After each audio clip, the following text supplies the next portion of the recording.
ඔයාලට කොහමද? අදත් ලස්සන වීඩියෝ එකක් අරන් ආවා. අද මේ වීඩියෝ එකේ මෙන්න මේ දඟයෝ දෙන්න විතරමයි ඉන්නේ. ගොඩාක් අය මගෙන් අහලා තිබ්බනේ බබාලා දෙන්න ගැන විස්තර කියන්න කියලා. ඉතින් අද වීඩියෝ එකේ එයාලා දෙන්න ගැන විස්තර ගොඩාක් ඔයාලත් එක්ක බෙදා ගන්න තමයි මම ලෑස්ති වෙලා ඉන්නේ. අපේ ජීවිතේට ගොඩාක් ලස්සන මතක සතුට එතකොට වාසනාව අරන් ආපු දෙන්න තමයි මේ ඉන්නේ.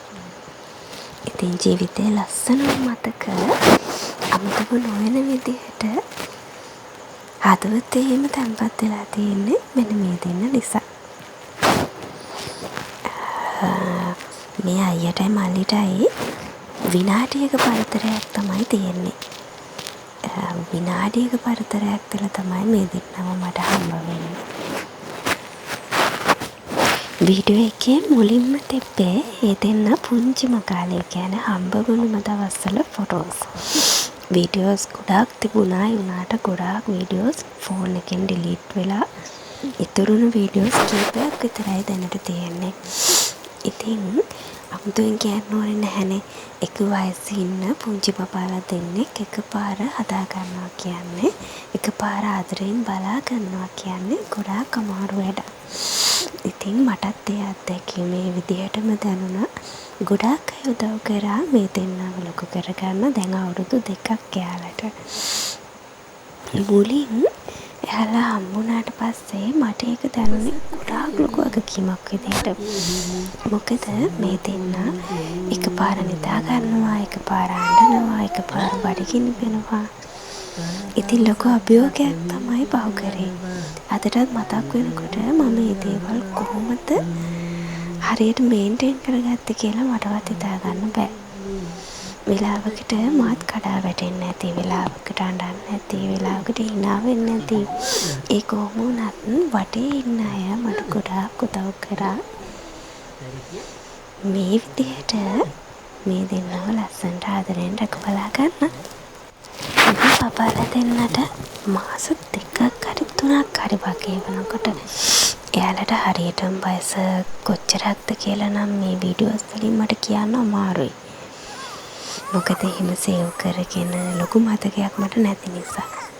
කොහොම වුණත් මෙයාලගේ පුංචි කාලේ ඉතින් වැඩිම මේ දෙන්න කරේ තනප එක තමයි. මේ ඉන්නේ ලොකු බබා. එතකොට එහා පැත්තේ ඉන්නේ චූටි බබා. ගොඩක් වෙලාවට පුංචි කාලේ මටත් දෙන්නවම අඳුර ගන්න බෑ. දැන් නම් එයාලගේ ලොකු වෙනසක් තියෙනවා. පුංචි කාලේ එයාලා දෙන්නම එක වගේ එකපාර අඳුර ගන්න අමාරුයි. මෙයාලගේ ඩේලි රූටින් එක උනේ උදෙන්ම නැගිටිනවා. ඊට පස්සේ ඉතින් මේ විදිහට අඬනවා. මට මතක විදිහට මේ උදේ. ඉතින් උදේ නැගිට ගමන් දෙන්නම අඬනවා. ගොඩක් වෙලාවට බඩගින්න වැඩි වුණාම තමයි දෙන්නම අඬන්නේ. ඉතින් දෙන්නටම එකපාර බඩගිනි වුණාම දෙන්නම කරන්නේ අඬන එක. මේ බබාලට හරියටම මාස 6න් එයාලට ඉස්සෙල්ලාම කෑම කවන්න ගත්ත දවස. මාස 6ක් වෙනකොට එයාලා මෙන්න මේ විදිහට තමයි හිටියේ. මේ යාලා මුලින්ම කෑම කන දවස මම එයාලට කෑම දුන්නේ මාස 6ක් සම්පූර්ණ වුණාට පස්සේ. සමහර අය නම් ඊට කලින් දෙනවා, සමහර අය ඊට පස්සේ දෙනවා. ඒ කොහොම වුණත් මම මෙයාලට කෑම පටන් ගත්තේ මාස 6න්. මේ දවස ගොඩාක් විශේෂයි. මොකද මුලින් මෙයාලට කෑම හදනකොට මට දැනුනේ එක වෙනස්ම අත්දැකීමක් විදියට. මට මතක විදිහට මෙයාලා කන්නේ සුවඳල් හාල් වලින් හදපු කෑම එක. ගොඩාක් ආදරෙන් තමයි මම මේක හැදුවේ. ඉතින් දෙන්නට මේ කෑම කවන්නේ එයාලගේ තාත්තා. කොට්ට 2ක් උසට තියලා බොහොම පරිස්සමට තමයි කෑම කැව්වේ. ගොඩාක් පුංචි ප්‍රමාණයක් තමයි කැව්වේ. මට තාමත් අද වගේ මතකයි. එයාලා දෙන්න කෑම කව්වේ. මේ වීඩියෝ වල වයස පිළිවෙලට නම් නැහැ. මොකද මේ බලන්න මේ වීඩියෝ එක තියෙන්නේ බබාලට හරියටම අවුරුද්දේ. වයස අවුරුද්දක් වෙද්දී එයාලා ඉතින් හොඳටම දඟයෝ. මේ ඉන්නේ චූටි බබා. මේ විදිහට ශ්‍රී කර ඇවිදින්නේ එයා. වයස අවුරුද්දක් වෙද්දී මම ටික ටික එයාලගේ වැඩවලට හුරු වුණා. මොකද එයාලව නිදි කරන එක, එයාලට කවන මේ හැම දෙයක්ම ගෙදර අයගේ උදව්වත් ඇතුව තමයි මම මේ හැම දෙයක්ම කරගත්තේ. පුංචිම කාලයට වැඩිය අවුරුද්දක් සම්පූර්ණ වුණා කියලා කියන්නේ එච්චර අමාරු නෑ එයාලව බලා ගන්න. මේ එයාලට ඉඳුල් කට කාපු දවසේ එයාලගේ හැම චාරිත්‍රයක්ම අපි දෙන්න කරේ හරිම ආසාවෙන්. මේ තියෙන්නේ එදා දවස.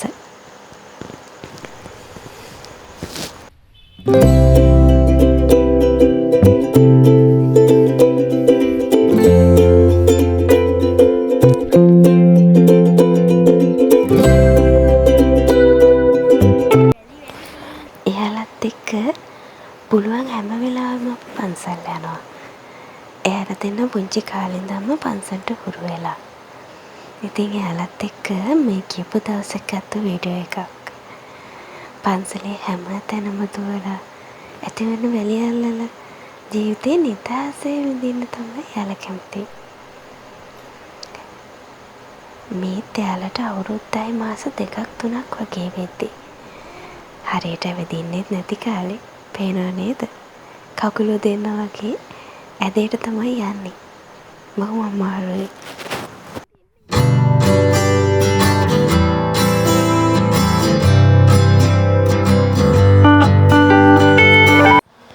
බබාලා දෙන්නෙක්ගේ වැඩ කරගෙන හැමදේම බැලන්ස් කරගෙන දවස ගෙවනවා කියන එක ලේසි නැහැ. හැබැයි මට හිතුණ දෙයක් තමයි එයාලා ටිකෙන් ටික ලොකු වෙනකොට අපිට වගකීම් චුට්ට අඩු වෙනවා. ඉතින් එතකොට අර අපිට තියෙන මහන්සිය, ඒ අපිට තියෙන ස්ට්‍රෙස් එක ටික ටික අඩු වෙලා යනවා. ඔයාටත් ඒ වගේ අත්දැකීම් තියෙනවා නම් පහලින් කමෙන්ට් එකක් දාගෙන යන්න. මේ තියෙන්නේ එයාලා දෙන්න වෙනුවෙන් අප දීපු කිරියම්මා දානේ. ගොඩක් පැතිවල පුංචි බබාලා හම්බුනහම එයාලා වෙනුවෙන් කිරියම්මා දානයක් බාර වෙනවනේ. ඉතින් මේ බබාලට හරියට මාස 3 සම්පූර්ණ වුණාම තමයි අපි මේ කිරියම්මා දානේ දුන්නේ. ඉතින් එයාලා ගොඩක් පුංචි වුණත් මේ වීඩියෝ එකේ තියෙන්නේ අපි කොහොමද ඒ වැඩ ටික කරගත්තේ කියලා. ඇත්තටම පාන්දර ඉඳන්ම ලෑස්ති වෙලා සතියක් විතර වගේ ඉඳන් ඒ වැඩවලටම වෙන් වෙලා අපි ගොඩක් ආසාවෙන් තමයි මේ කිරියම්මා දානේ දුන්නේ එයාලා දෙන්නම වෙනුවෙන්. එයාලම නිරෝගීව ලැබෙන්න, එයාලට ලෙඩක් නැතුව ඉන්න ලැබෙන්න කියලා ප්‍රාර්ථනා කරලා අපි මේ කිරියම්මා දානේ දුන්නා. කිරියම්මල 7 නමක් තමයි අපි ආරාධනා කරේ. ඉතින් ඒ ආපු 7 දෙනාම අපිට ආශිර්වාද කරා, බබාලා දෙන්නටත් ආශිර්වාද කරා. ඉතින් එදා දවසත් මගේ ජීවිතේ අමතක නොවන අත්දැකීමක්. මොකද මගේ ජීවිතේ ගොඩක් වෙලාවල් වලට ගොඩක් අවස්ථාවන් වලදී මේ කිරියම්මා දාන දීලා තියෙනවා. හැබැයි මගේම බබාලා දෙන්න වෙනුවෙන් මේ දීපු දේ මට ජීවිතේ කවදාවත් අමතක වෙන්නේ නැහැ. එක පැතිවල එක චාරිත්‍ර විදිහටනේ මේක සිද්ධ වෙන්නේ. මම දන්නේ නැහැ අනෙක් පැතිවල කොහොමද කියලා. ඉතින් අපේ පැත්තේ මේ කිරියම්මා දාන දෙනකොට මස් මාළු කන්නේ නැතුව පේ වෙලා ගොඩාක් පිරිසිදුවට පිළිවෙලට පේ වෙලා තමයි මේ වැඩේ කරන්නේ. එහෙම නැතුව අපි ඒ හරියට වත් පිළිවෙත් කරන්නේ නැතුව මේ දේවල් කරොත් අපේ ආශිර්වාදය හරියට ලැබෙන්නේ නැහැ කියලා තමයි අපේ අම්මලා තාත්තලා විශ්වාස කරන්නේ. ඉතින් ඒ නිසා මස් මාළු කන්නේ නැතුව ඒ දේවල් වලටම පේ වෙලා වෙන් වෙලා තමයි අපි මේ වැඩේ කරේ. මේ තියෙන්නේ බබාලගේ අවුරුද්ද බර්ත්ඩේ එක. දැන් යාලට අවුරුදු 2ක් නේ. අවුරුදු 2 බර්ත්ඩේ එක සමරුණාට වැඩිය මෙන්න මේ වෙලාවේ බලනකොට මේ දෙන්න දිහා බලනකොට අමුතුම අත්දැකීමක් තියෙන්නේ. මොකද කියනවා නම් යාලගේ පළවෙනි උපන්දිනේ අපි සමරන. ඉතින් ගෙදර අයයි අම්මා තාත්තා මේ හැමෝම එක තමයි අපි උපන්දිනේ සමරුවේ. සෝසමල Tutamay. කවුද සෝසමල? Tutamala. කවුද? කවුද සෝසමල? තුතුමයි කවුද? දොද ඈ?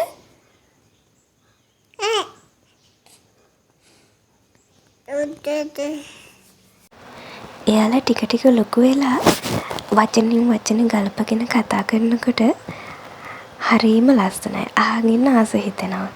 මුලදී වචන දෙක කියපු එයාලා දැන් හැමදේම කතා කරනවා. ඉතින් ඉස්සර නම් එයාලත් එක්ක වචනයක් දෙකක් කතා කරන්නත් අමාරුයි. හැබැයි දැන් අපිට වැඩි ඉස්සරහෙන් එයාලා ඉන්නවා.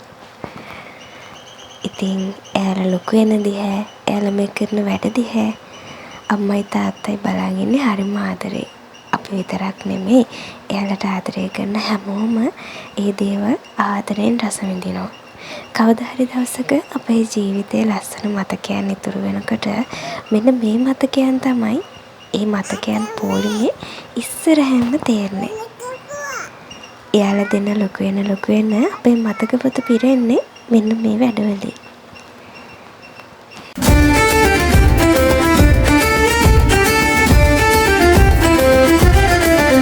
Come gather ye lads, I'll tell ye a tale of old Mother Barley and her cursed brown ale. She brews with a heck. ඔයාටත් පුංචි බබාලා දෙන්නෙක් ඉන්නවද? එහෙම නැත්නම් ඔයාට ඔයාගේ බබාත් එක්ක වැඩ කරගන්න අමාරුද?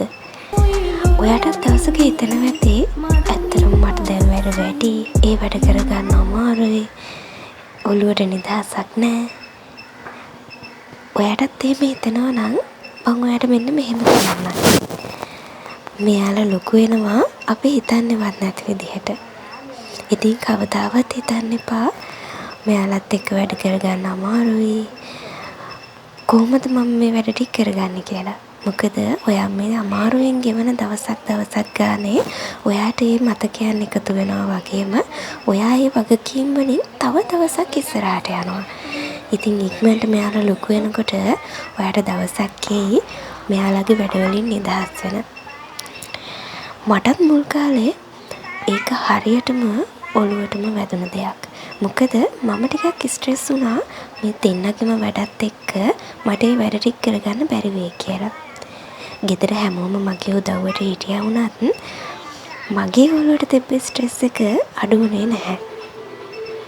ඒ හැම වෙලාවෙම මේගොල්ලෝගේ වැඩ කරගන්නේ කොහොමද? මෙයාලා පොඩ්ඩක් හරි අඬනවා නම් මම ආයෙත් ස්ට්‍රෙස් වෙනවා. ඉතින් ඒ කාලේ මේ කාලේ බලනකොට ලොකු වෙනසක් තියෙනවා. ඉතින් මම ඔයාලටත් කියන්නේ කවදාවත් එහෙම හිතන්න එපා. අපි මානසිකව වැටුනොත් තමයි හැමදේම කරගන්න බැරි වෙන්නේ. ඉතින් අනිවාර්යයෙන්ම හිතන්න ඕනේ මේ වගේ වෙන තප්පරයක් ගානේ බබාලා ලොකු වෙනවනේ. ඉතින් ඒ වගකීම් ඔයාගෙන් තප්පරෙන් තප්පරේ තව ටිකක් ඈත් වෙනවා. ඉතින් ඒ නිසා මේ කාලේ විතරයි මේ විදිහට අපිට ටිකක් වැඩි වෙන්නේ. ඒ නිසා ඒ දේවල් ගැන හොඳ විදිහට හිතන්න ඔයාටත් පුළුවන් වෙයි මේ ස්ට්‍රෙස් එකෙන් මිදෙන්න. ගොඩක් වෙලාවට මගේ බබාලා දෙන්න කැමති නැහැ එයාලට කිසිම දෙයක් සැර කරලා ටිකක් සැරෙන් වගේ කියනවට.